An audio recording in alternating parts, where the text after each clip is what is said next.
But ಒಂದು ವಿರೋಧ ಪಾರ್ಟಿಯವರು tweet ಮಾಡಿ ನೋಡಿದ್ದೀನಿ, ನಿಮ್ಮ ರಾಜ್ಯದ ಗೌರವನ ನೀವೇ ಹಾಳು ಮಾಡ್ತಾ ಇದ್ದೀವಿ.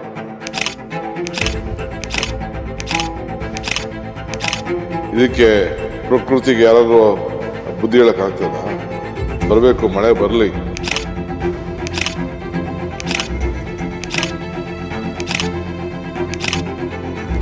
ಚಂಡಮಾರುತ ಆಗಿದೆ, ಅದನ್ನು ಮಾಮೂಲಿ ಅದನ್ನು ನಿಭಾಯಿಸ್ತೀವಿ ಅಂತೂ ಸಮಸ್ಯೆ ಏನಿಲ್ಲ. ಎಷ್ಟು ಬಂದರೂ ಇನ್ನ ಎಷ್ಟು ಜಾಸ್ತಿ ಮಳೆ ಬಂದರೂ ನಿಭಾಯಿಸುವಷ್ಟು ಶಕ್ತಿ ಸರ್ಕಾರಕ್ಕಿದೆ.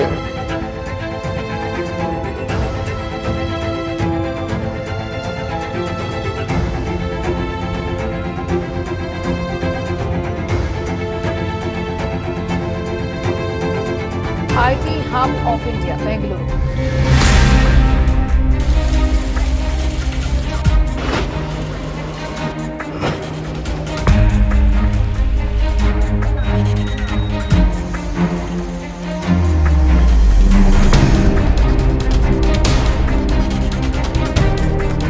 Bengaluru has experienced unexpected heavy rainfall of 65 mm, significantly higher than the usual average of 5 mm. The Deputy Chief Minister of Karnataka, Shivakumar, has instructed that the BBMP control room and officials remain active 24 hours a day for the next 3 days due to the forecast of continued rain. In response, holidays have been declared for schools as a precautionary measure.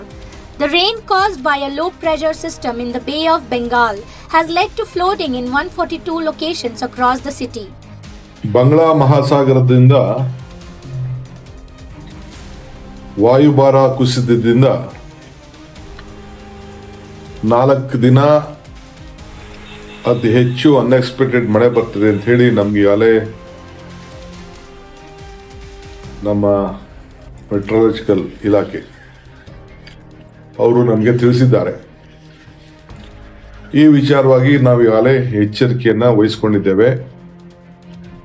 ಎಲ್ಲ ಕಡೆ 24/7 control ರೂಮ್ಗಳು ಕೆಲಸ ಮಾಡಬೇಕು ಅಂತೇಳಿ ನಾನು ಅವ್ರಿಗೆ ಮಾರ್ಗದರ್ಶನವನ್ನು ಕೊಟ್ಟಿದ್ದೇನೆ.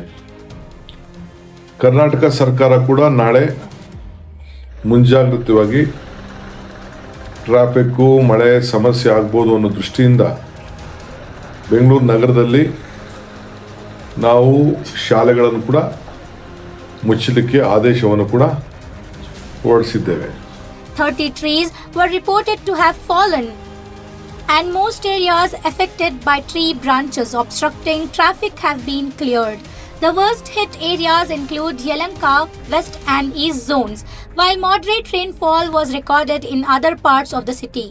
Efforts are underway to improve the city's infrastructure, with plans to launch campaigns promoting rainwater harvesting and measures to prevent flooding by cleaning stormwater drains and pedestrian paths.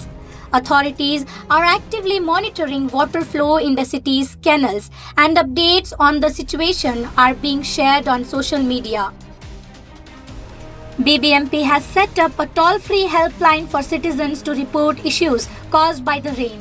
In another major development, the city is set to benefit from the inauguration of a rupees 5,000 crore project aimed at supplying Cauvery water to 50 lakh residents. This project will be launched on October 16, 2024 in Thorekadanahalli.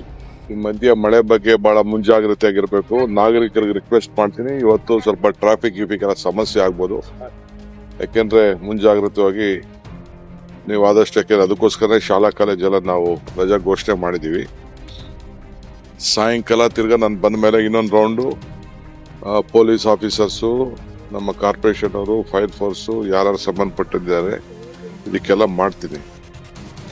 But ಒಂದು ವಿರೋಧ ಪಾರ್ಟಿಯವರು tweet ಮಾಡಿ ನೋಡಿದ್ದೀನಿ, ನಿಮ್ಮ ರಾಜ್ಯದ ಗೌರವನ ನೀವೇ ಹಾಳು ಮಾಡ್ತಾ ಇದ್ದೀವಿ. ಇದಕ್ಕೆ ಪ್ರಕೃತಿಗೆ ಯಾರಾದ್ರೂ ಬುದ್ಧಿ ಹೇಳಕ್ ಆಗ್ತದ? ಬರಬೇಕು, ಮಳೆ ಬರಲಿ. ಚಂಡಮಾರುತ ಆಗಿದೆ, ಅದನ್ನು ಮಾಮೂಲಿ ಅದನ್ನು ನಿಭಾಯಿಸ್ತೀವಿ ಅಂತೂ ಸಮಸ್ಯೆ ಏನಿಲ್ಲ. ಎಷ್ಟು ಬಂದರೂ ಇನ್ನ ಎಷ್ಟು ಜಾಸ್ತಿ ಮಳೆ ಬಂದರೂ ನಿಭಾಯಿಸುವಷ್ಟು ಶಕ್ತಿ ಸರ್ಕಾರಕ್ಕಿದೆ, ನಾಗರಿಕರಿಗಿದೆ.